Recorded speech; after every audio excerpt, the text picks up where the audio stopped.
Hello, everyone, and welcome to another episode of Let's Rant. It's been only like a few months between our last one, but figured, sadly, due to some problems with Tumblr, as there usually is, originally this chapter was this rant, as with a majority of the rants, is usually posted on Tumblr, and which is why it's like the only scripted thing we do on this channel.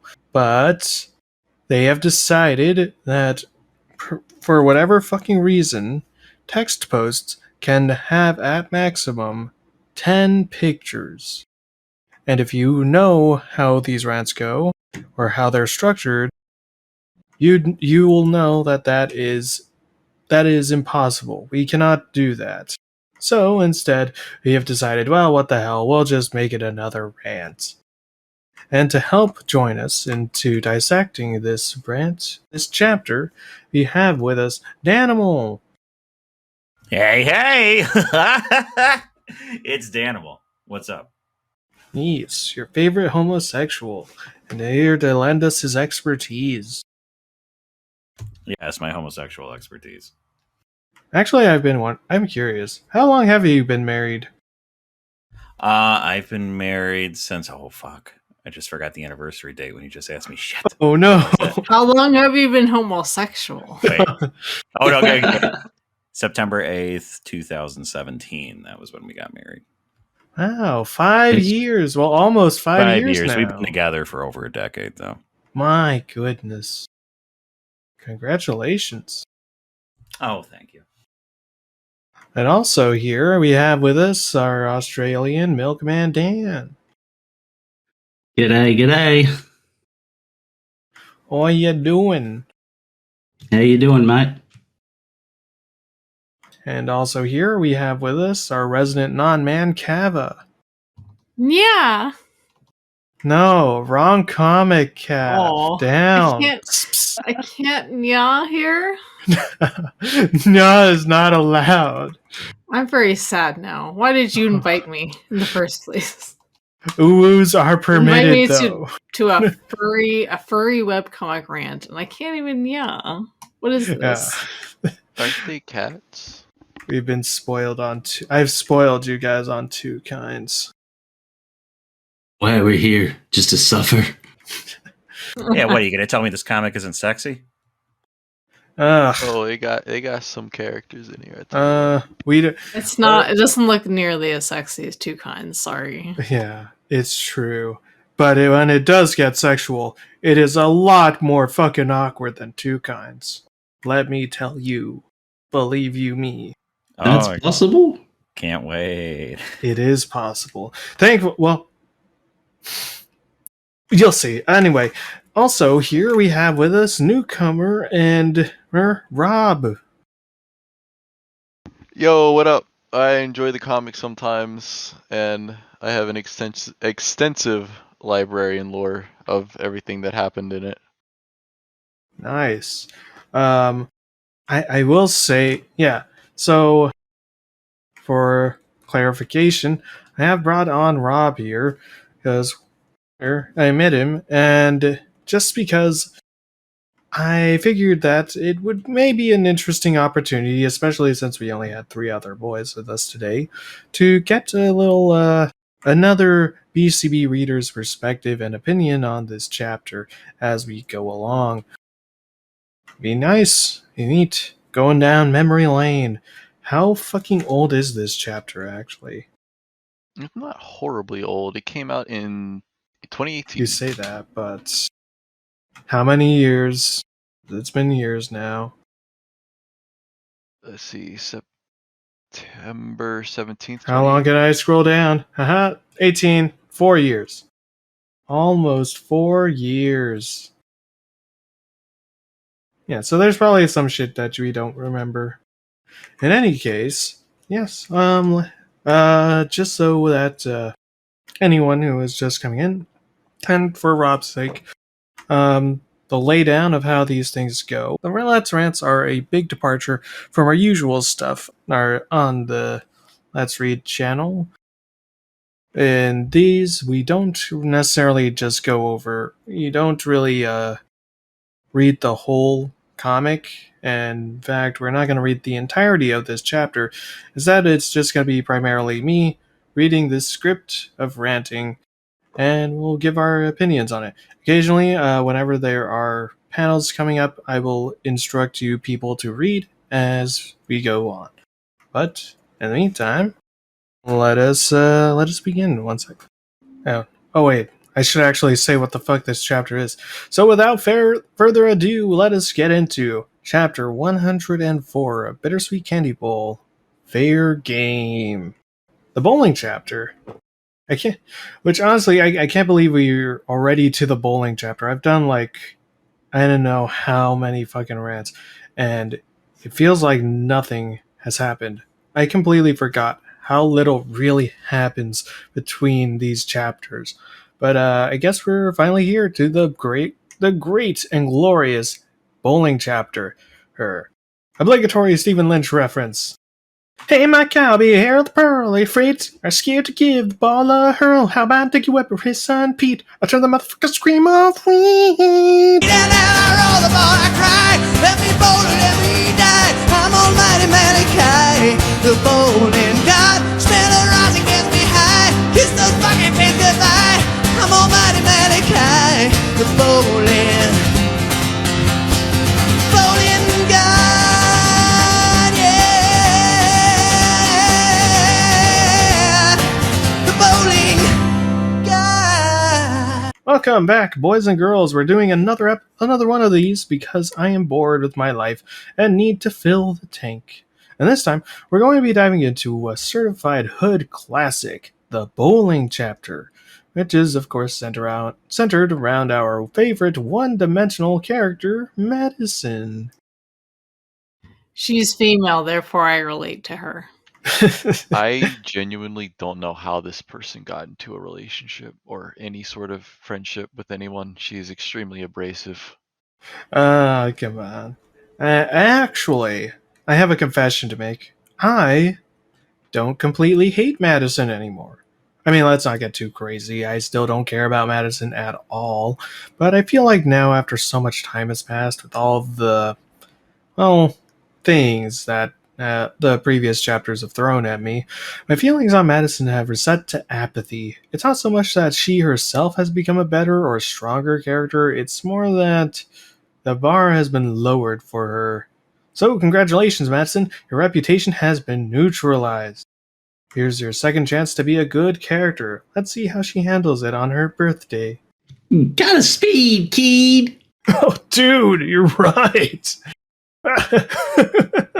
Fly me up to the big ring, little bro. Okay, who invited these two? Wow. I'm sure that's a Sonic reference. That's why I don't get it. And I don't care. And to be honest, it's a jab because people said Paulo looks like Tails. yeah. I mean, I'm pretty sure he's like inspired by Tails, probably. The joke will never die. Because he's gay? Wait a second, that dog's completely naked except for his shoes and gloves. Okay, excuse you, Cav. He is not gay. He is bisexual. He is cop-out gay. Teshi. That's at least 50% gay. Yes. Teshi was super into Sonic before she started doing BCB, so it would make sense. Yes. As evidenced by the Amaya Skater Boy outfits. And to be honest, Madison doesn't let us down. She's actually pretty likable, not overtly bitchy as she had been portrayed in the past, and at least here we're able to see her finally enjoy herself and not be used as just a crutch personality or a supplement for Lucy. It's nice, you know? Jordan, why? Sadly, and I can't believe I'm saying this, but this isn't about Madison. Instead, our attention shifts to someone we care about marginally less. Jordan and his inconsequential love square. On the day of my girlfriend's Wedding? birthday!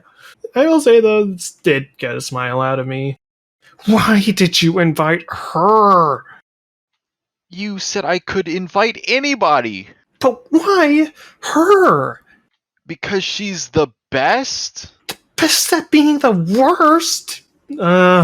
This whole exchange is actually nice. I do enjoy it, but my god, do I not give a shit about Jordan's fucking love square. And I certainly don't give a shit about Tiff. I swear to god, every time that brown bitch shows up, I can never for the life of me remember who the hell that is. She's just a fucking one-off character from the prom, and even then, it was made abundantly clear that Roxy was the more interesting and likable character from that stupid romance subplot. Why the fuck does she take up a spot in the relationship chart? Look at this. Oh yeah, here, I don't know if I've showed you guys this, but this is the relationship chart. I'll tell you who likes who. This looks like some Tumblr BS. That is a mess. Insert that Hey Arnold clip of rats. Rats, we're furry and forlorn. We live in sewers, love in sewers, and our hearts are torn. We laugh, we cry, we sing in harmony. I love her, but I love him, and darn it, he loves me. Oh, rats, rats, rats, rats, rats. And I just noticed, Roxy's not even in this chart. It's like even Teshi doesn't actually give a shit about this stupid fucking love square bullshit. My god, and I thought Madison's forced inclusion was bad. Tiff has literally nothing to her character other than ditching people. Tiff, the party's over here. Speaking of which, there she goes. Wave goodbye to the new queen of useless fucking side characters. I will say, at least she doesn't overstay her welcome, or ruin every scene she's in, unlike some plot device characters. I will say that is a pretty well-defined bike. That's alright. Sorry, I need to rap about something during those initial pages, because otherwise it'd just be me groaning the whole way through. I think Tiff's getting some snacks. Uh-huh. Cav, What? you say uh-huh? Oh, am I this little brown chick? Oh, that's Yeah, right. I am the that's little brown Madison. chick. Yeah. That's racist. I'm sorry. I'm not going to say that anymore. Cat, okay. It is a brown cat, though, so, it's not too racist. Uh-huh. Oh hey, and now we get to give Dan his great role. Danimal, you will be the striped gray cat. Matt. Hang on, I'm busy making a meme. Wow. I'll be right there. Okay. Doing important things, obviously. Of course. A meme must Oh, be it's a made. meme that has to do with bittersweet candy bowl. You'll see it later in the show. I can't wait to include it in the video. Oh, I hope I can include it in the video. I don't know if you're going to be able to. We'll see. Hey, I mean, I showed a blurred version of that fucking fat picture that you found. Sweet. Alrighty, what's my name? What's my role? Who am I? Her name is Matt. Big shelby dude? No. So what do you want him to sound like? Just me? Yeah, just kind of be yourself. He is gay, but he's not offensively gay. So Oh, okay. Thank you. we actually like this character. Huh? No. Oh, fine. I need to say my line first. Go ahead, say your goddamn line. No offense, dude, but what is wrong with you? Huh? Oh, by the way, as we can see by this love square thing, Matt loves Jordan, but Jordan loves Tiff. But there's a fourth character here named Roxy who also loves Jordan. And Tiff doesn't like him. And Jordan is straight, so he doesn't care about... He's just friends with Matt. And that's the love square. Congratulations. Thankfully, the love square is only tangentially what we're here for in this chapter. As I'm sure most of you are aware, the real meat of this chapter isn't so much to do with Jordan. How could you have a thing for this loser? He's a total jerk. He's a total dork. I don't know. Maybe it's like what Rach had going for you. As much as it's about these dorks, and more so focusing on Paolo trying to understand his own bisexuality, which, bleh, I can't even pretend he looks like his sister. He sounds nothing like her. He is nothing like her. Jesus Christ, what the fuck kind of line is that? God, for someone who calls Augustus a creep, trying to pair or replace a guy with his sister it's pretty fucked up. I mean, who do you think you are trying to visually replace Lucy like that? Mike? What do you think of that sort of thing? Hang on. Let me get this straight. So he was dating the sister. Now he wants to date the brother because the No, brother he looks like has the a sister. he has a crush on the sister, and and he's trying to understand what Matt sees in the brother. So he's equating the brother to the sister, if that makes sense. It doesn't at all. It doesn't. Yeah, I don't get that at all. Not a I lot was does. a little, I was a little bit confused about your point there. Cause that's all Paulo. Like, he's not trying to be malicious. It's just kind of what he knows. Sure, but it's still a very Mike move. Because Mike pretends Lucy is Sandy. Yeah, that's what Mike did. That was the whole crux of his flaw with Lucy's relationship. Look, it's hard to explain. I know he seems goofy, but he's always there for me. He's pulled me out of some really Wrong. dark... Oh, what am I doing? Bottom first. Yeah, Oh, it's weird. Bottom first, then it goes left. I got you. And sometimes I've really needed him. He's pulled me out of some really dark places. He's always so, full of life, so upbeat. Like, it's nothing to a guy like him. I noticed you got stumbled on that full of... He's so full of life. He's so full of life. I like the way your mama used to be. I'm sad that they dropped sposes. They used to do spose. Sad. Thankfully, that cringe is offset by the best good gay boy, Matt. I should take this time to talk about him because Matt has to be one of my favorite new characters that BCB has added in its recent years. And no, it's not just because he's gay. It's because he feels more than just a character. He feels and acts like an actual fucking person.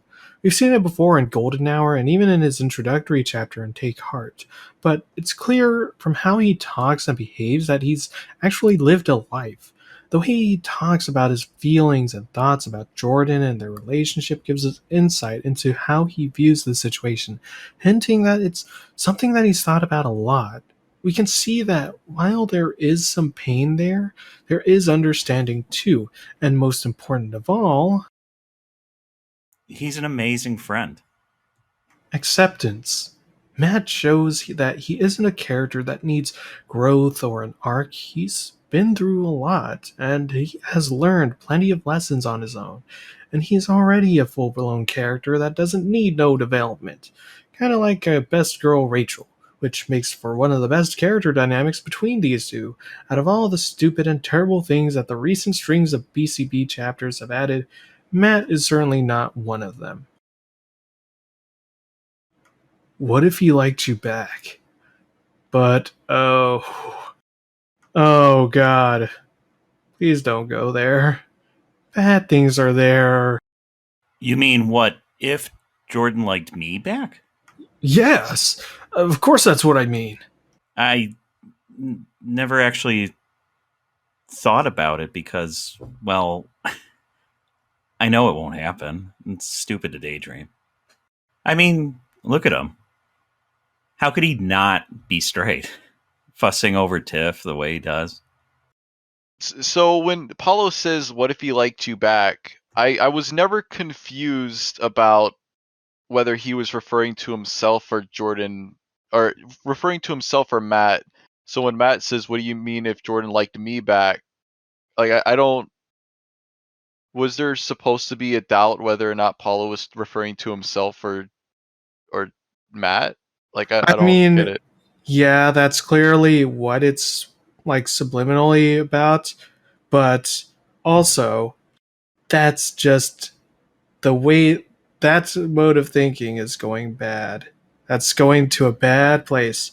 Do not go there. And that's the whole point of what I was saying in that part. Teshi could have made it a little bit more clear about that little mix-up. No, so it was okay. I missed it on the first read, but I understand. Yeah. Yeah, only because I've scrolled back up and looked. I can now see that, like with the downward stare and then like the distant stare sort of thing. And guess if of it's all in course, the line. that's what I meant. I guess it's all Danimal, the line that's delivery. perfect. Oh, we have free memes in. Let's see, what is this? Oh no! No! That's This is mean. unfortunate. I mean, I will send it, but that is mean. That is mean. This is what it reminded me of. Oh, God. It's a spot That's out so for the good. comic. I've It's never read the okay. It comic. It's is okay. He's gay. He can make these jokes. We've already joked about the butt flu. Anyway. Thankfully, Matt explains his perspective, and we get more insight into who he is and how he feels. It's a fairly complex situation, but Matt explains that he isn't stupid. He's realistic and understands that Jordan, by all accounts, is straight, and there's no changing that, and there's no need to, especially not just because you have a fling for him. Matt understands that you can't just force or pressure someone into be something they're not, or want something they don't. Even if it's what you want or think is best, it's not fair for them. And even if they do end up being bi or gay, it's not worth risking a friendship by pressing an issue for a selfish crush. Yeah, but I don't know. I've crushed on girls all my life, and I'm not even sure I'd. Sadly, I don't think Paolo got that part of the message. Well, I don't know. I don't know. Oh, Matt, honey, I love you, but that face makes me not love you. Like I said, woo-woos are allowed in this. Ooh, woo. Woo? Did you ever ask him No. Why would I? to check if he's gay? How do you even go about asking that? Dude, you gay? Simple. It doesn't really work that way. Dude, you gay?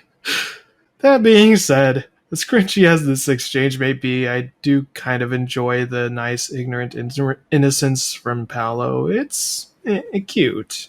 It's cute. Why are you gay? Why are you gay? No, wait till you get. Why did you get gay? I am not gay. You eat the Who is poo-poo. gay? You are. They take the mouth on the nose. Eat the poo poo. They eat the poo poo. They take their fist and they put it in their anus. Yes, You see, simple. dude, you get. I'd be lying if I said I didn't crack a bit of a smile reading this. Which, by the way, no! What the hell gave you that idea? Aha! You see? I was hoping you'd catch the cadence, but actually, What the? Aha! You see? I've never seen Avenue Q. I'm gay, but I'm not gay. oh come on! I'm not that gay. But if you were gay, then that would be okay. I mean, cause Everyone's a hey, little bit racist sometimes. yeah, see, Cav gets it. You cat people. Glad to see I'm not the only one who had that thing. Now it's time to sing, then. Sorry. What do I say? You're a little bit racist. Well, you're a little bit too. I guess we're both a little bit racist. No, not that. No. So the song. Not the racist Okay. one. You gotta see about being I got racist. it. So we. You're a let's- little bit homo. You're a little bit homo. Well, you're a little bit too. I guess we're both a little bit homo. Admitting it is not an easy thing to do, but I guess it's true between me and you, I think. So when's the Amazil musical coming out. It's just soon. Amazon playing every role. It's in the works. I've been working on fucking. I have the first verse maybe on lock for making this into You're a Little Bit Homo. Actually, one fun fact: I have debated and wanted to make a fun parody of There's Life Outside of Your Apartment, but for BCB, and make it There's Life Outside of Your Plot Line. Like, I can now see why you're S-class, because Adam hates musicals. Makes sense. You're a little bit homo. No, it starts low. You're a little bit homo. You're a little bit homo. Well, you're a little bit too. I guess we're both a little bit homo. Admitting it's not an easy thing to do. But I guess it's true. Between me and you, I think everyone's a little bit homo. Sometimes doesn't mean we go about fitting. Hey, cry. Oh, okay. Maybe it's not a complete fit. I may need to tweak it a bit. I don't know. That's pretty good. Yeah, I like it. Dan, I don't think you have a future in the theater. I'm not a singer. No. Never have been. But you are a little bit homo. So I am a little bit homo. Best singing I do is in the shower and in the car on the way home from work. Oh. Yeah, man. I The mean- acoustics in the shower, I don't know what's with that, but it's amazing. Aren't they fantastic? And that's exactly why I never asked. I don't want Jordan to hate me. I can't lose him as a friend. But enough of that fun stuff. We got some serious things to talk about here. Dude, if he were a good friend, he'd never ditch you for that. You never know. You assume some people are like totally cool with it, and then they surprise you. Matt explains the troubles of being gay in 2008. While Paolo again doesn't fully understand, he gets the idea. But like I said, want me to go find out? He doesn't fully understand. Oh god, no.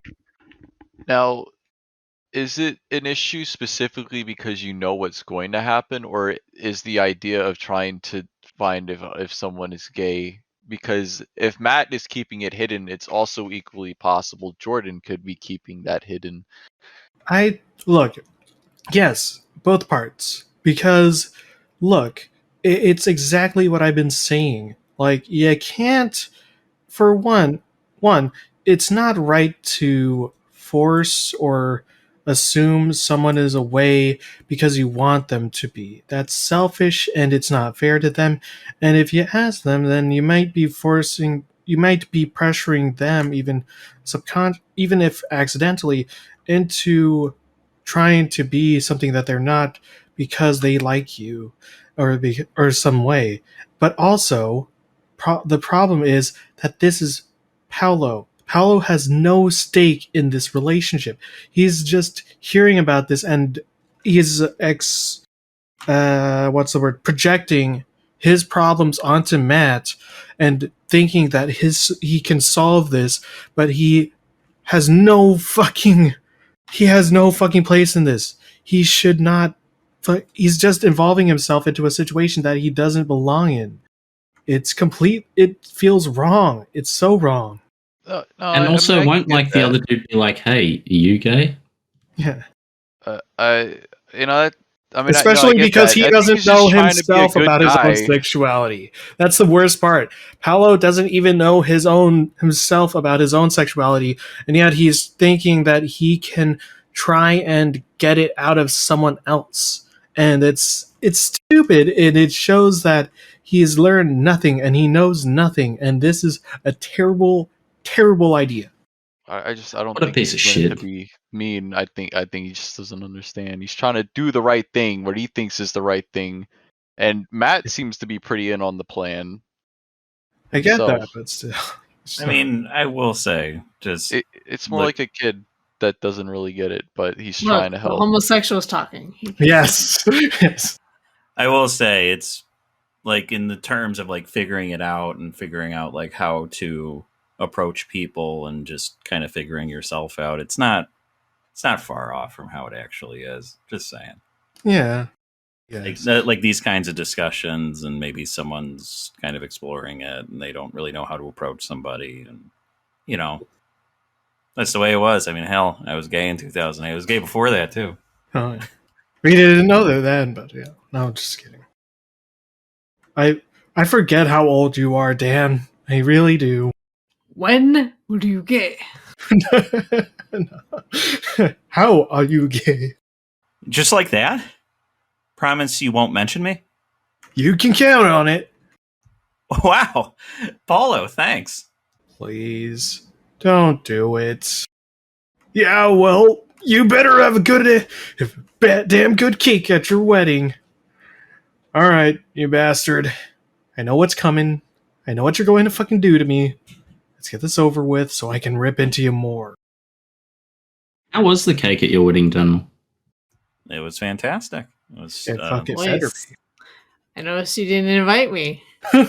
Yeah, same. it was You should have time traveled 8 years ago, or 5 years ago, and then got in there. It wasn't a big affair. Close friends Oh. and family. Fair enough. Oh, we're not close friends. Okay. Oh my gosh. Okay, let's right. go. Yeah! Woo! Ha! Oh, man. Whap. Or you can make a pointless splash page? Ugh. Maybe. And another one. Alright, what the hell are you doing? I've been stalling and pulling jokes out of my ass to get us to the infamous Paolo Tries to Be Gay scene. I broke into song twice. Alright, what are you waiting for? Just fucking shoot me already! At least I'll know, right? Ugh. What are you even thinking? He's not even cute. Now, if he was more like Lucy. Oh. Oh, shit. I forgot about this part. That would be a different story. Uwu? Ooh, transformation fetish? So, Dan, what are your thoughts on this panel? On this panel, this specific panel? Yes. Well, I'm not into animals, so Okay. nothing. Or Ugh. chicks. It's kind of like Or whoa. chicks. The chick, or a chick transforming into a man. Well, wait, no, I didn't mean it like that. Fuck, I forgot this bit. I blocked this bit from my memory. Why? Why did you do this? Oh my god, this is so fucking dumb and stupid, and I can't. Alright, folks, I have a confession to make. As some of you may or may not know, I am what the kids call a certified bicon. So I have a bit of perspective on these scenes.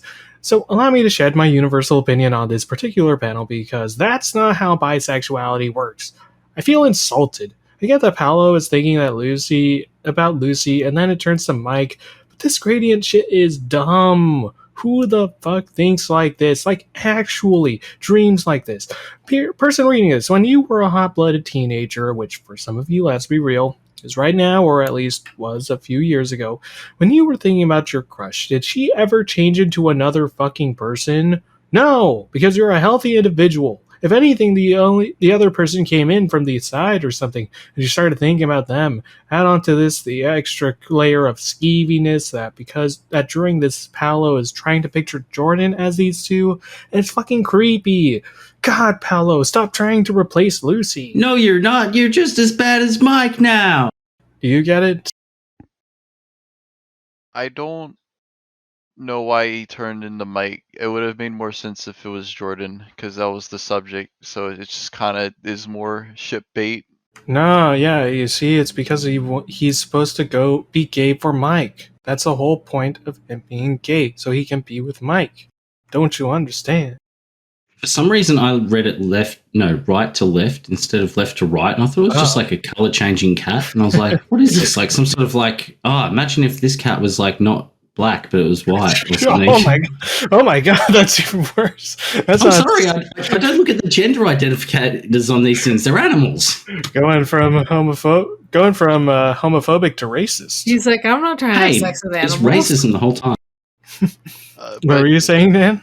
Oh, I was going to say it's like that Chinese detergent commercial where they put the, the man with darker complexion in the washing machine and it comes up of a far lighter complexion. We all know it's just dirt. See, this is the real This is subtext racist. that we were trying to get into. But it's interesting to note that in chapter 42, there's a moment where Paulo starts snuggling up to Mike, and he says he's so sweet and licks his face, and then He was thinking of someone else. He didn't know that was Mike. Like, no, don't he you says- put that evil on me. No, he says I only freak out because I like you. Freak out like I do because I like you, Mike. You really are such a cool guy, so sweet. And then he licks his face and says so soft, and then falls asleep. Oh wait, I think I remember that. Yeah. It's kind of set up all the way back in 2008. So Fellas, is it gay to lick your friend's face and tell him you want to snuggle him? Depends how close the friend. It's a bit of a struggle snuggle at that point, Cav. I don't know if I agree with this. Anyway, here, Dan, you should probably read this line. As in Milkman Dan, sorry. No, you're not. You're just as bad as that one. Yeah. No, you're Okay. not. You're just as bad as Mike now. I just Hey, is noticed. that a chick? Is that a chick character? Yes, it is, Cav. You can do another one. This is Daisy. Nice. Oh, it is Daisy. I think I voiced her, maybe. Yeah. I like giving her a high voice. What are you doing? What are you doing? Contemplating my life choices. Gotta give it to Teshi. Even after everything, she still knows how to fucking sucker punch me. Nothing! I'm sorry. I wasn't judging. Judging what? Nothing. I'll just give you a moment. Wait, the Daisy. sweetest. Yeah, it's cute. Although I will ask, why did she say judging? Is she judging him for sleeping? And as if to For being horny on the floor. I don't know. your boner showing. So she, That's That's what what Blushing means. Is that like he can pull the old waistband disappearing trick there? He ain't wearing underwear. That's true. and as if to waste my time even more, let's bring in a dash of cross-shipping, because, just because we had Paolo creating his own mental love triangle of having him mentally change Jordan to Lucy to Mike, we have to remind people that he also still loves Daisy. Oh, we didn't want you to think he's actually going to be in a gay relationship or anything like that. We need to make sure you understand that he is totally going to be with Daisy still. Don't worry. Hey, you gay?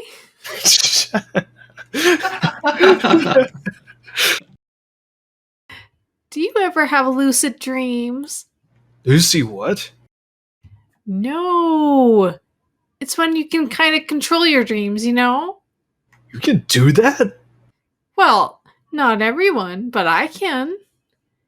If I'm lucid dreaming and there's a monster chasing me, I can make the monster a vegetarian or get someone else to kill it for me. One time, you jumped in and stopped an axe murderer.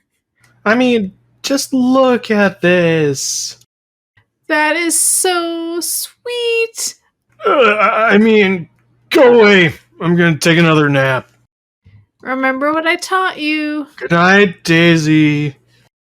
Look at this and try to tell me this isn't shit. Oh, what the fuck is that? Is that another fucking owl head? Look, I get it. You don't want to stagnate and use only 3/4 faces. Lord knows I do that every fucking time. But for crying out loud, you should know better. I know that you know better than this. For fuck's sake, you did it in the previous panel. Stop that. And stop wasting our time with these splash pages and just get on with it. And another one. Are you fucking for real, Shakes, right now? Just fucking... Get on with it. Yes, get on with it. I am enjoying this scene. Get on with it. Classic. Classic. Oh, thank goodness. We're finally moving forward. So... What? you have to make a visual parallel to Guest of Honor? I mean... Oh, hey, Abby. Is Paolo gonna, Thankfully, no. What we get instead is a different kind of pain. How you doing? Very... Oh, if you need to go, skip the first stall. It's out of paper. Oh, wow. Thanks, man. You're a real thoughtful guy, Jordan. Just trying to help. Special kind of pain. No, I mean it. You're really cute. Do people tell you that? Often tell you that? Fuck you? Look, I know I say this a lot, but I love your eyes. Thanks. They say 2 colors means twice as fortunate. This time, I really mean it, guys. You're a lucky charm. I don't believe in that kind of thing, honestly. Why not? I'm feeling really lucky just looking at you. What are you doing? What do you want me to do? Kill me! I want you to kill me! Well, this is super rapey. Oh my Yeah, god. I'm getting like prison vibes. See, this is what I was this is what I was trying to hint at, Dan. We can do this the easy way, or we can do this the hard way. A choice is yours. I'll show you where the goosey goes. Hold up. Maybe I'm gonna butter your bread. Please end my suffering. End this painfully offensive scene. Are you hitting on me? Aw, you'd like that, wouldn't you? Can you stop with the questions, please? Dear Lord, you just had to use the fucking tilde, didn't you? You know exactly what you're doing, and I do too. And words cannot describe the amount of resentment I have for Teshi writing this scene, for writing this dialogue. I hope you die. I hope we both die. I mean, I am really flattered. I didn't know you were like that, but I'm really sorry. I'm just not. Really? No. Not even a little? No, Paolo! No! Because he's fucking straight, and you're being a complete fucking creep! And I know what you're gonna say. Oh, actually, before we get into this bit, that's the scene. Thoughts other than big rapey? How would you rate his approach, Dan? Well, not great. Could use some improvement. I would say at least a 2 out of 10. Coming on a little strong. Maybe some more subtlety would work here. Yeah, maybe a little less like hand on the wall next to his head sort of thing. Maybe he should figure himself out before trying this. Oh, you know what I did once? In like 2005, I approached a guy. Oh, wow. And I did the and I did like the hand tilting thing. Oh Nice. Nice. Awesome. Weak. You know what? Come on. Are you limp dick? Yeah, you know. Hey. Did he say yes? No. He said no. Okay. And you were like, not even a little? Not even just that I did a smaller hand turn. Yeah. Maybe you're curious. Maybe you want to see that. Would you? No. What you say after that is, would you like to be?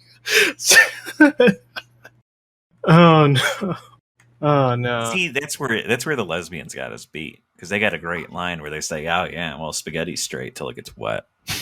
Oh, that is such a classic. Yeah. Oh, nice. All right, time for the puppet show. I love this joke. But Amazel, of course it's cringy and skeevy. Don't you understand? This is Paolo acting like Paolo. He's using his old boyish charm on Jordan the same way he would with girls, around because he's bisexual. Okay. But here's the thing, Ro, right? As a certified bisexual man myself, I can tell you, at least from my perspective, it is not like that. Bisexuality means you are attracted to both men and women. However, that doesn't necessarily mean that you're attracted in this exact same way. The traits that you look for a woman may not be the same traits you look for in a man. In the same way, you don't treat or approach a woman that you're attracted to in the same manner that you would a man you're attracted to. That's exactly the same thing I said. You have to diversify your game plan because it's literally different strokes for different folks. You're not going to walk up to your big titty tomboy goth girl and use the same lines you would on that cute twink femboy over there. And while you could argue that's more of a knock on Paolo because he only knows one move when he flirts, that would ignore all the relationship lessons he learned from his time with Tess, Jasmine, and Rachel, who are all trying to teach him to be himself.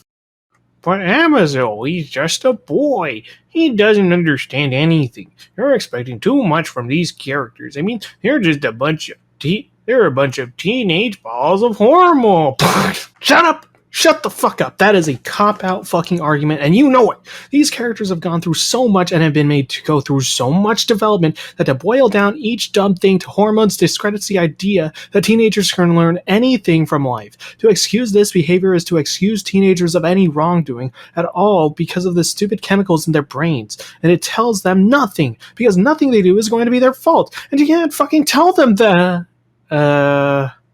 Oh. Right, should probably go to the hospital. That's fucking awesome. I was gonna say, dude, you just shot yourself in the hand. I love that joke. That joke is like the one main reason I didn't scrap this rant. Worth it. Any thoughts on that though, Dan?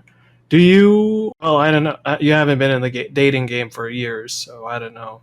But do you approach the same men the same way? Well, when I got in my groove, you would usually not try to pick up men in just like a normal bar. We usually try to go to like a place where gay people are. Yeah, the How other you know. bar. No, I'm sorry. The Blue Oyster. Yeah. Back when segregation was a good thing. Oh, yeah, no. yeah, exactly. Yeah. If only.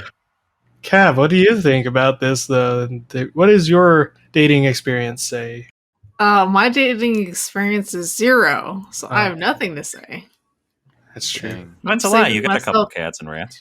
I'm saving myself for Jesus. I don't know nothing about nothing. Cav is a good, honest Christian cat. Exactly. Rob, I feel like you have something to say. About I mean, here's the thing, and this goes beyond just this one chapter where Tashi doesn't really stick with character development because then the drama can't perpetuate indefinitely. Yes. And by making everything as vague as possible, you don't have to lock yourself to any one idea, and you have outlets in the future to do whatever you want. That's the Blizzard school of storytelling. And I know that a lot of people like to use the argument whenever this comes up, like, oh, well, they're just teenagers, and I get it, but explain Teenagers more. are smarter than a lot of people give them credit for. I Like, think Paul is just kind of dumb and doesn't know anything. I mean, this is 2008. This isn't like 2022 where like everybody, it's like a really widely known thing. This is just some hyper masculine kid that no, yeah, is- but I mean, it's basic fucking psychology 101. Like, how many times you would know this? How many fucking times has Paolo been like knocked down for trying to do his faux playboy shtick like he's done with Jordan right here? How many times has that backfired? How many times has Not really any Daisy times. fucking got on his case about that too?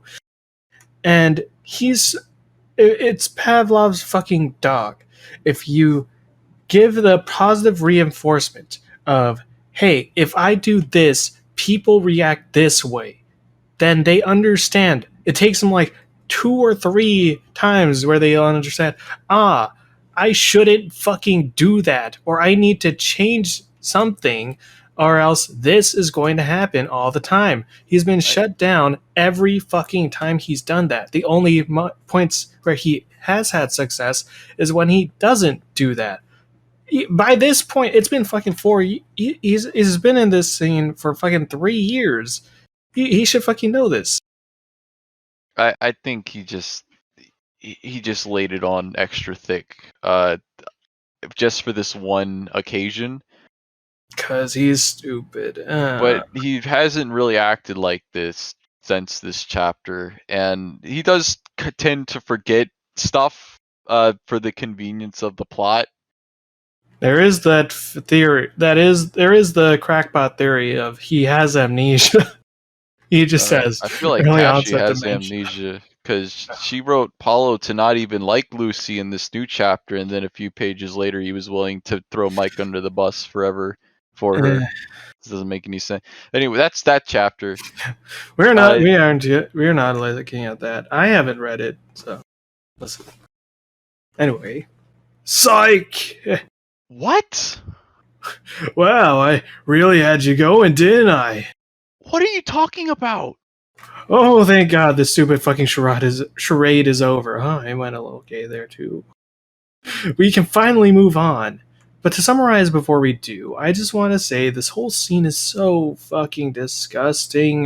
The whole joke and premise is just so surface level. You can tell exactly how it's going to go before it even happens. It's so stupid and offensively creepy, it ruins Paolo even more because the fact he even thought a move like this would work, and the fact he thought it was okay to act the way he did, shows that he has learned nothing from his past relationships, and all the times that his friends and lovers told him that he needed to change his ways meant fucking nothing. I was just fucking with you, dude. What, you really think I'm gay or something? You know your sister's all I care about. Excuse me. In my dreams, I've done nothing to her, I promise. You better not. I know we're sort of friends now, but I don't want any of you guys messing with her anymore, okay? Not gonna lie, very little chance of that at this point. And it better stay that way. Reminder, last time he fucking... God, I need to pull up that fucking thing. I'll just fucking throw up the panel when I find it. This is the last scene that they left off on. It supposedly burns their bridge, but no, still feels it. Paulo's literally stupid. He's He is literally so dumb. He is what we need him to be. Anyway, he moved back onto our usual droll wheel spinning, with Jordan reaffirming his defensive stance on Lucy, and Paolo clearly still pining after her despite everything, and I am so done. Let's just get this over with, shall we? You really had me going there. What can I say? What can I say? I switch it on and I'm on, baby. Paolo plays cool and it's stupid. Come on, everything I try on Tiff just isn't working. Can you give me some advice? I already gave it. Don't date gold digging bitches. We're meant to be! We got a joke meant to reaffirm Tiff is a character when we all know she is. No, she's not. We get a splash wordless transition page showing the party ending and Matt dropping off Rachel and the gang. Sorry. Before we get to the big final scene of this chapter. I asked. He's straight. And pretty sure, too.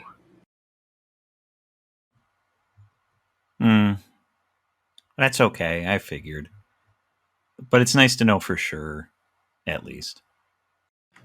Sorry, I know you like him for some weird-ass reason. Paolo tells Matt what he already knows.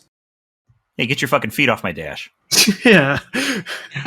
Disrespectful. Actually, oh my god, how far back is his chair that he can just fucking put it flat foot on the damn dash? Well, how short are his legs? Yeah. It's fucking crazy. It's fine. Honestly, it's better this way. You got to have that little you got to have that little high school crush, the one that doesn't go anywhere. And Jordan helped me feel a lot of things out. I'll always be grateful for that, even if he doesn't know about it. And man, college soon, right? There's a lot of time left to figure things out, I got a lot of time. Yeah. Matt responds with maturity, explaining how even though his love for Jordan will never be anything more than a friendship, that's okay, because that friendship is just as valuable platonically than as it would be trying to make it a loving relationship. And even if he can't love Jordan romantically, he can still appreciate what he has with Jordan and what that friendship has given him. A valuable lesson for Paolo to learn. You're a really positive guy. I don't know how. It's not like you have it easy. I mean, I can just grab any girl off the street, right? Sure. But of course, that subtext doesn't really seem to go through to Paolo, or at least he doesn't know what to do about that, so here we have him gloat about how being gay sucks. But you stay cool about it. I just know you'll find someone way better than Jordan. You can aim higher than that. Whoa. And now Dan cries. Oh. Let it all out, buddy. Oh. It's sad, Hmm. It's sad when you got a crush in high school and things don't work out, or they never even know you exist. It's sad. Yeah. Well, they know he exists. They're friends, but it's sad that he can't be anything more. Well, that they don't know that you exist in that capacity. That you have a crush. I'm pretty on sure them. Jordan knows he's gay, but he's... Yeah, he doesn't know he's got a crush on him. I don't know. That's true. It's sad. It's sad. It is. I will say, spoilers, I do say it later in, but I do appreciate this scene, but there is one glaring problem with it that that kind of ruins it for me. Paolo praises Matt for his maturity and resilience, and it's then that Matt shows his true vulnerability. Matt? Everything okay? I'm scared. And now we get into the real meat of this chapter, and the message it's trying to send. Sometimes I don't want to be this way. Life be easier, like you said. What if I just got with Rach? How hard would that have been? She's great. Jeez, I didn't mean it like that. Matt reveals how hard it is for him as a gay person, and how he wishes that he wasn't the way he is. Where do I go? I mean, how would it work? Would I even be worth it to anyone?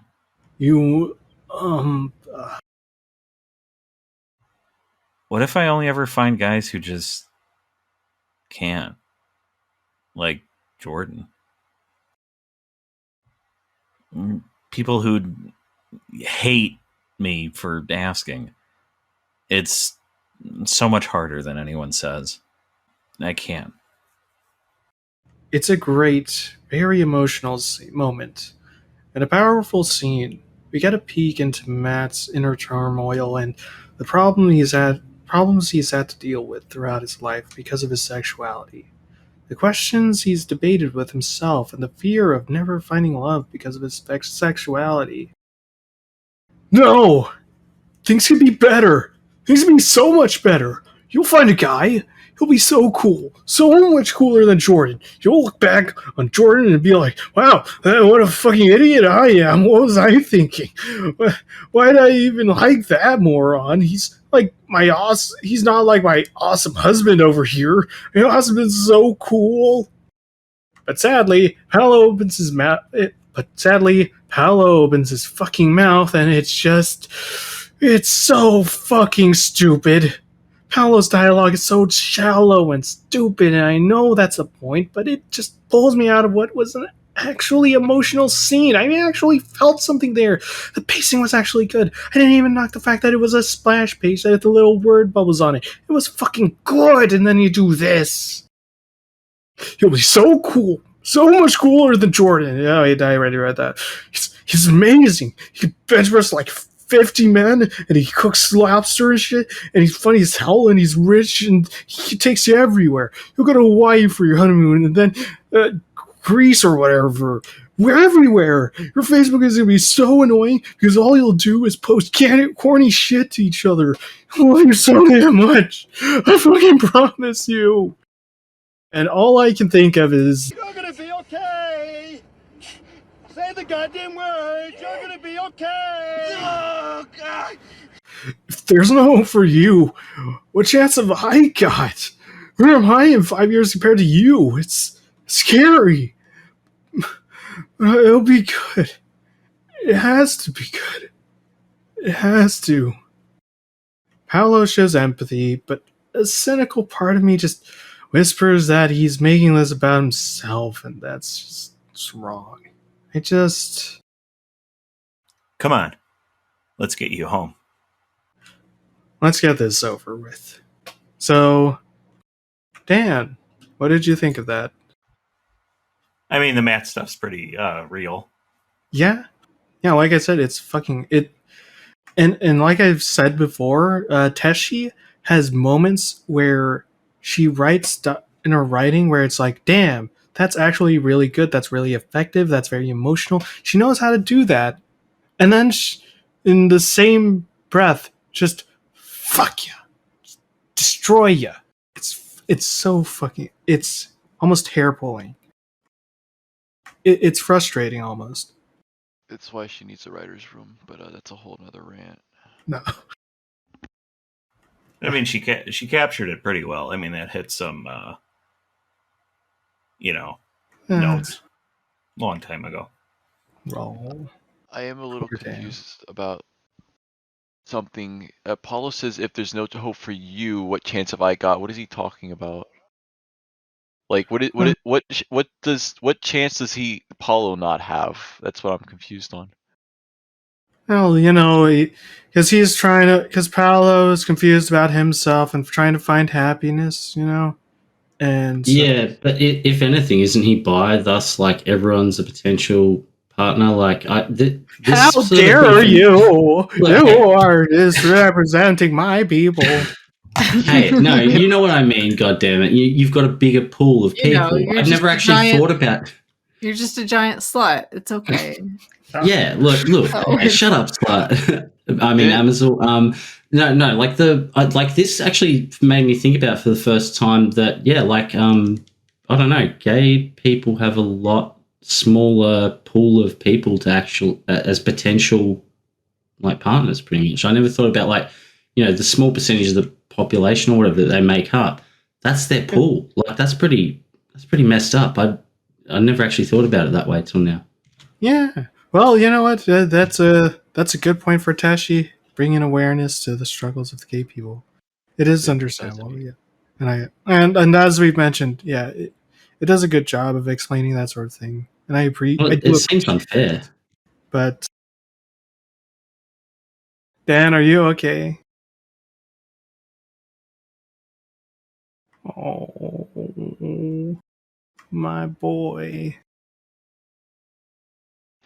I want to It'll talk take a little bit minute. about the visuals here, the coloring, because she does some interesting stuff. So they basically sit through a whole light cycle, and basically everything up until the point where Matt and Paulo start really breaking down is all in the green, and then once things start to get really bad, it's red, and then when they continue on, when it's a little bit more hopeful again, it goes back to green, the highlighting. So it's an interesting little thingy.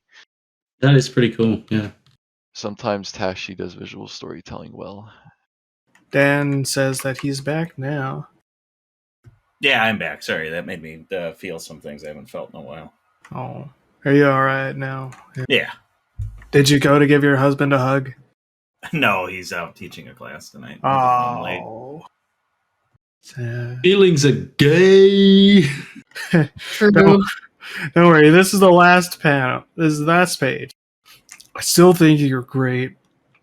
Don't count yourself out just yet. There's a lot to look forward to. We'll show him. The end. They eventually wipe their tears and bond as Matt drives Paolo home, and that's the end of the chapter. There, it's finally done. Oh my god. This rant is finally finished. I don't think you understand. I've been sitting on this fucking rant since October. I've been going on again and off again with it for months because I fucking god, it's nothing. It feels like nothing. I feel nothing. Even with Paolo's cringy fucking bathroom scene, I wrote that up, and at the end, it was like, how? Like, I know I should feel angry or upset or disappointed, but I just couldn't. The chapter is like a big fucking bag of potato chips. It feels like I'm sinking my teeth into something. My knee-jerk reaction is that there's stuff here, but at the end of it, I can't help but sit back and realize it has nothing but empty carbs. And it's a shame because I went into this thinking there would be more to talk about. I mean, for one, it's centered around Madison's birthday party. That's the easiest punching bag in this comic, but no, it doesn't pay her much attention, and she's well behaved throughout the chapter. There's Paolo's sexuality being brought up in a stupid way, but honestly, that's all it is. Stupid. It's just fucking stupid, and the outcome is the most predictable shit in the world. So predictable, the fucking characters knew the outcome already. There's a great emotional scene with Matt crying and telling Paolo about how terrible it is to be gay and instilling empathy in him. But one thing I realized was that... You know, violent reactions like yours are the reason why I still hide it sometimes. I can deal with being screamed at, I guess. But I'm scared of what others might do to me. That's pretty much what happened in Golden Hour. And a part of me can't help but feel like this is how the character is now. He's just there to be a martyr for the comic, showing Paolo and the audience how it's wrong to disparage gay people and that we should be more empathetic and understanding of their lives. I mean, we should, but the fact that this is the second and, as far as I know, only other chapter where he's a prominent figure, and in both times it ends with him in tears to make Paolo understand what it means to be gay. And I fear that's a sign that Matt is being pigeonholed into only being presented, so he can be beaten down to show people that they should be more accepting of gay people. And I don't want that of Matt. He's a good character, a great character, and I just want him to be a character. I worry this may be all there is to Matt now, but even worse, I worry that this is not going to lead anywhere. I mean, is this really going to be what gets through to Paolo that he should accept his friendships instead of trying to always make them into something more? Is Paolo going to learn from this experience and stop being a playboy? Well, I hope so, because he's been having that point hammered into him for God knows how many times now. And the worst part of it all, and the reason why I've been sitting on this chapter rant for so long, is I feel nothing. I just can't bring myself to care about this anymore. I don't care about Paolo's sexuality. I don't care about the stupid ship baiting. I don't even care about Matt anymore. I can't bring myself to hate it. I was this close to feeling something at the end there, and I just couldn't. And it's a shame, because the entire purpose of these rants and why this blog and series is called Filling the Tank is because that hatred and raw emotion was what drove me. It was the love and hate and desire for more that made me want to pour my energy into art like with False Idol. But now, False Idol hasn't updated in months. I had to be bullied into finally putting in the fucking word bubbles for a page. I put my energy into the Let's Read videos and editing them, and honestly, at this point, I don't know if it's really worth making these rants anymore. These last few chapters have been so fucking empty. I mean, for crying out loud. PDA, a 6-page chapter with a stupid fucking joke of a premise. High expectations, a series of setups for what will surely be just letdowns. Mutual Assurance, a 6-page chapter that undoes what little was done in the previous chapter. 102, Escape Route, a fucking dream sequence in a flashback.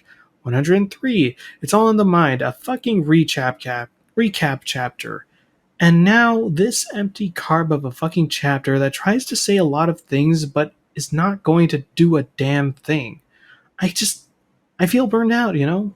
I mean, how the fuck do we survive off this? Why would I care about what happens when next to when nothing of real substance has happened for 4 chapters.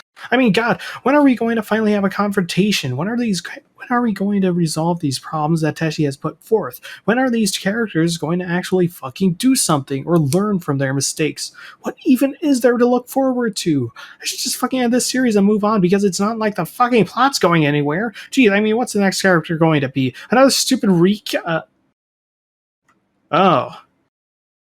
I see. Well, maybe just one more chapter wouldn't hurt. 0 out of 1. It's not a binary. And that's the end. It's All right, bimodal. One thing and I might have to reread the entire comic, but I never really got the sense that any of his past relationships were like trying to teach Paulo that he doesn't have to pursue a relationship with every girl he meets. No, it's more that he doesn't need to be put on the act of being a playboy and try and flirt. Like, Tess was already, like, that was the reason why Tess broke up with him, and Jasmine instilled into him the being able to express his love and show that through other natural means by helping her and stuff and being more supportive. Rachel showed that he can be himself, even in some parts of his aspects of his personality are him, and it shouldn't be something, and it's not something he needs to shy away from, but he does have a problem. The other big issue is that there was literally, outside of, I guess, trying to, I think the phrase is virtue signal. There's literally no reason to make Paulo bisexual at all. There was no reason, and it's gonna go nowhere, which is why it's even worse. Yeah. Because he's gonna end up with Daisy. That's the end game, unless they do a 180 and they go, oh, actually, the end ships is Mike and Paulo get together, but No. Mike isn't If- bi or If gay. there's any person who's going to be in a gay relationship with Paolo, it's David. He has earned it. He is a good boy. He deserves it. It It just feels so shoehorned in, and it's never mentioned again, and it's never, like I said, the only hint at that possibility was all the way back in 42, and that was more of a joke than anything, and it wasn't even a funny joke that made any kind of sense. Yeah, that's what I was saying. Like, that's the problem with this chapter. Like, on its face, I could say that it was a nothing burger for the first half. It was cringy and stupid, but it redeems itself with the ending and the very emotional scene that it gives and the message that it's trying to send. Except it's undercut as a experienced reader, knowing that, or feeling that at least, that's not going to amount to anything. That this talk, these feelings are worthless because they will never be they probably aren't going to be brought up again. It's not going to learn anything from it. It's not going to amount to anything, and it's just, and it's empty carbs. No. The other thing is that I think making Paulo bi was just so that they could have him act like a tool in this chapter, and it'd be like hide behind, well, he's bi, so it's okay. It's not like he's just some straight guy. You don't know what it's like. The other thing is, this ending was there was so much insight, and there was so much awareness that it almost feels like Tashi didn't even write it. It was like they got some friend of theirs that went through this, and they got them to write it, and Tashi wrote in all the Paulo stuff, which is why there's such a huge disconnect. Because Paulo he still doesn't understand, and I know you hate he's just a kid, but this is 2008.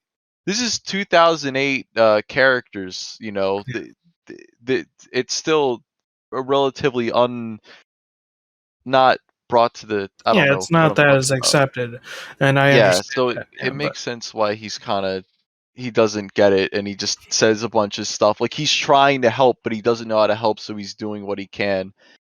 Yeah, but that's still a stupid move to make as a person, and that's the main problem with it. But But enough from us straight men here. Dan, what do you think of this chapter as a whole? I'm not gay. Go ahead. You've been outed, you big poofter. Oh, man. my god. My mum could be listening to this. Sissy! You limp-wristed She sissy. knows. She Oh. knows. She knows I'm fabulous. Sorry, go on, Daniel. Yeah. I mean, it was all right. You know, like I said, I mean, the Matt was his name. Yeah, Matt. Yeah. The Matt stuff was pretty real.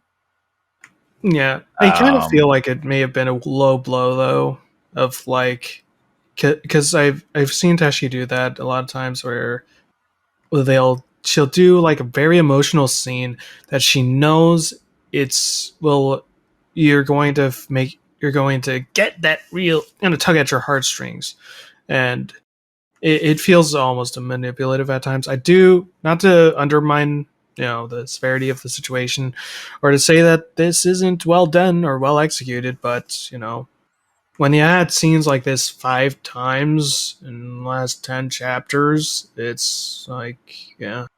It's just like the Matt character was good. The other characters, I don't really know them. You know me, I don't read your furry. Yeah.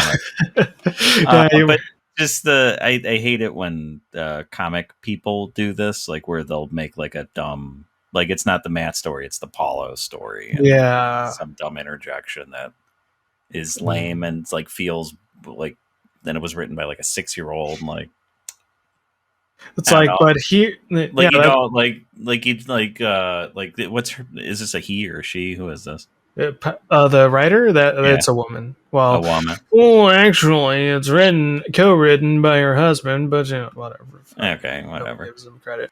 But yeah, like she didn't know how to like tie that scene up. Yeah, You know, yeah. I mean, that's what I was explaining with when Paolo interjects with that. Oh, you're gonna be so fucking happy. It's all good. yeah, that was lame. I didn't Oh. like that, and I didn't like that worked on Matt. Like that doesn't seem like that would feel very comforting for somebody that was having his feelings at that state at that moment. Yeah, having an emotional Like- breakdown like that. like the whole Matt lead up to it felt very real, and then that felt very anime. And you know my feelings on anime. yeah, Naruto ruined a generation. great. Anime is cringe. I'm gonna put Anime that is as a very quote cringe. now. Naruto ruined a generation. Danimal 2022. I mean, yeah, it's Yeah. true. Best quotes are true.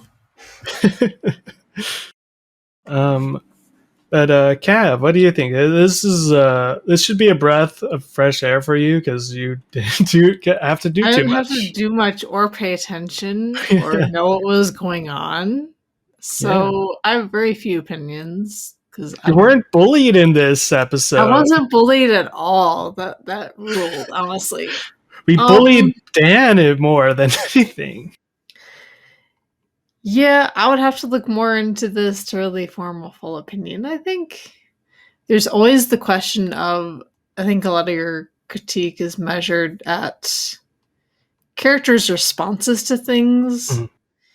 And there's always a question, like for me as an author, there's always the distinction between what is probable for a certain character Mhm. and what is Necessary, maybe. necessary, and also what an audience likes to see, right? Sometimes you will have characters who just by nature are going to do things that are frustrating to an audience, and it's not that your writing is bad, it's that the character is just that way.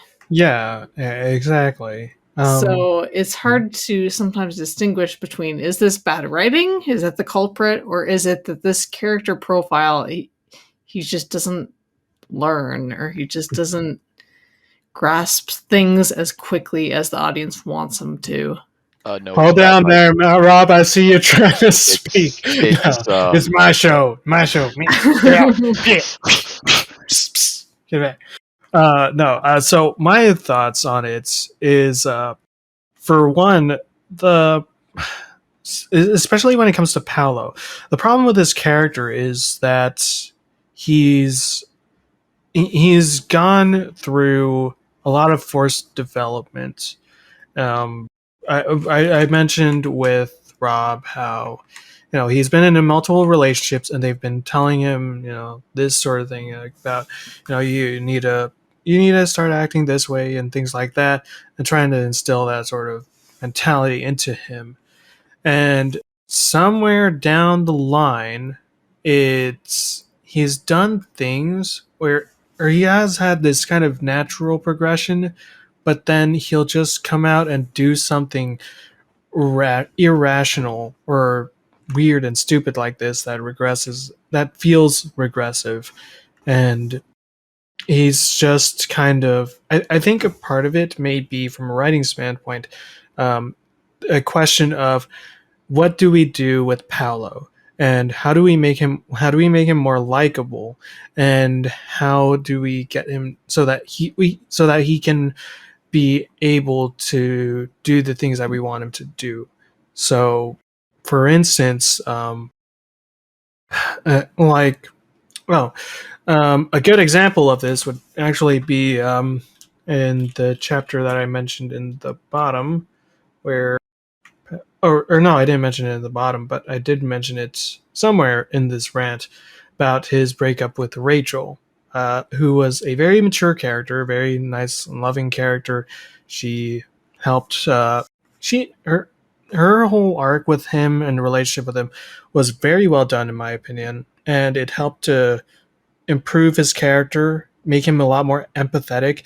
She's the one that introduced him to Matt and made him learn that it's okay to be gay, and I was like, that's a great thing. It's great natural character development. And then when it was time for them to break up, he says to Rachel something along the lines of, "Oh, it's not like we're in a relationship or anything." And she's like, "Yeah, I guess not." And she walks away crying, like, "Oh, it's nothing. It was just a fling." And it goes completely counter to everything that he learned with her, and how he completely understood. Like, there was a fucking line where he said outright, or where she laid out that, we are in a relationship and this is the way things are, and it's going to end bad, but this is what I do love you, and stuff like that. And so for him to be like, "Oh yeah, we didn't have anything," it's like stupid. It's so fucking regressive for him. But yeah, like Rob said, it resets, not necessarily in the next chapter, but when it's necessary. Like he just turned into a brick wall, because we need to get Rachel to break up with Paolo, because Lucy's coming in and we need him to fucking move out with her. It's fucking stupid. So stupid. I don't like drama comics or TV shows or any of that. This is like the wrong genre for me, I have to say. Rob's dying right now. But you're female. I am female. I just don't. I can't. You are female. Hear you roar. I'm female, but I can't stand comics or TV shows where it's just constant relationship drama. I can't do it. It's just so boring to me. Like that. It used to be a slice of life where the funny cats have a good old time, and now it sucks. With bits of drama, to spice it up, and they were progressing and they're growing, and then somewhere down the line, it found its first circle. I decided we can just keep going on loops. It's like a fucking roller coaster it's a roller coaster that does nothing but like 1,000 loop-de-loops. First time it's really cool, like wee, and you go again, and it's like wee, and then you go again, like and then by the 5th time you're just sick and you want to throw up and you want the fuck off the ride, but you still got like 10 fucking loops and you don't know when the hell it's gonna end. This chapter was good, at least in the idea that it wasn't perpetrating the stupid main ship plot bullshit, and it was like a slice of life kind of deal like it used to be. The thing is, though, I would have wanted to be, or at least want it to amount to something. I want it to fucking.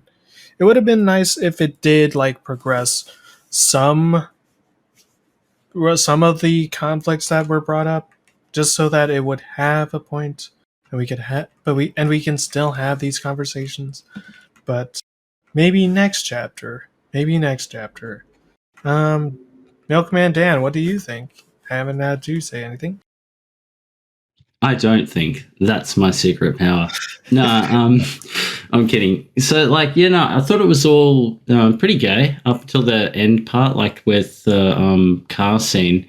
It triggered the hell out of me seeing the guy take his seatbelt off, like to hug someone in a car. I mean, I don't know. I've been in cars. You just move forward slowly without jerking, and the seatbelt just stretches. No need to do that.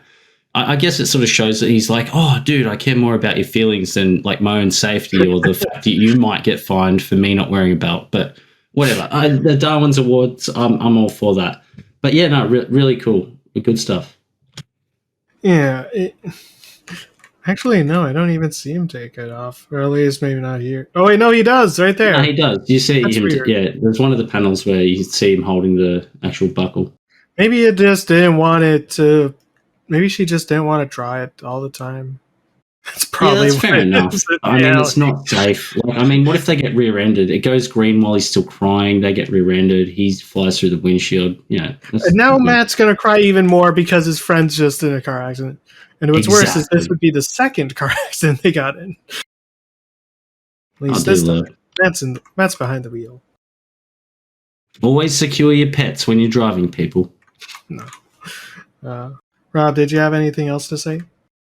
This chapter is kind of, like I said, just a nice break from the constant Mike X Lucy drama. It was a nice slice of life, but it was just all over the place. And I remember the first time I read it, the first time you read these chapters, you're always like, "Oh my god, I can't believe they just did that!" Like when he's thinking about Lucy. And it transforms into Mike. I was like, "Oh shit, that's crazy!" And then he starts hitting on Gordon in the bathroom. I didn't think it was good. I was just like, "What the hell? What is this?" I was confused mostly because I'm like, "Why did that happen?" Is he like they don't? Tay never explicitly states that Paulo is bi at all. It's all just vague, so vaguely implied, so she doesn't really have to do anything with it. No, it could just be weird one-off thoughts that he's having. Now, given this a bit, I mean, that's literally the entire purpose of Boy Toy, was to implement Paulo is bi, and he will be. Gay thoughts. But he will never date a guy. That's the thing. It just won't happen because that's not what the end game is, and we're too close to the end game unless Tashi has decided to push back the end game. Because if you guys don't know, this comic was supposed to end in 2013. It's almost just like the world. No, that's 2012, Dan. And it was 2012. Yeah. Also, know your Mayan mythology. Pretty based of them to have pineapple Fanta. It's poggers. Fanta? I'd say. Oh no! Oh, I didn't even realize. Okay, I swear to God, this is not the joke. It is not meant to be a joke. But I saw those bottles as pineapple Faygo. Oh, I don't know what that is. Faygo, Fanta, all sounds good to me. Juggalos. Yeah, it's the Juggalo drink. It's the Juggalo drink. They try to shove in so much shit bait into this chapter. Like I said, they do it in every chapter. Lucy and Mike and Daisy and Jordan and Matt and Jordan loves like I said, Jordan loves Tiff. Tiff loves no one. Roxy loves Jordan, and Matt loves Jordan, and whatever. Wait, so Matt was drinking like pineapple stuff? Yeah. Oh no, bad. So I was expecting to get lucky then, huh? Wait a minute. Don't you dare. Do you know what pineapple does? I know what pineapple does, you son of a bitch. Makes a certain flavoring a little more tolerable. Yeah. Well, thank you for letting me know that. I'll keep that in mind. I Your- am going to keep that in mind, though. Thank Your you for husband will thank you. that. What? No. Why is he turning the mic? I don't even get it. Um, I literally. because don't you He's want? like, Look, he should go to because that's Lucy the and be like, "Can main you wear issue. Jordan's his thing, his shirt? No. That It's- he only has one shirt and wears his nothing but his jersey all the time." Hey, he's on the team anyway. He's a cool basketball cap. Yeah, Yeah. Does he He's play very basketball? short, It's a basketball which is jersey. ironic. he plays basketball. We never see him do it, but he does.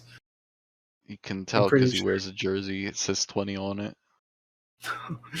Yeah. It's definitely not a football jersey. That'd be cool though. Anyway, so yes, that's going to be it. Oh, one Wait, last more thing though. Oh, yeah, you say your thing. What? I have to ask, because you see what's going to be coming up, right, Rob? Yeah. Fun. I don't I don't understand why they took Mike's side in that chapter. I know, No I know, I know. spoilers. But dude, No. when we get to Eternal Flame, it's oh boy. When? That's an if. I am okay, so here's the thing.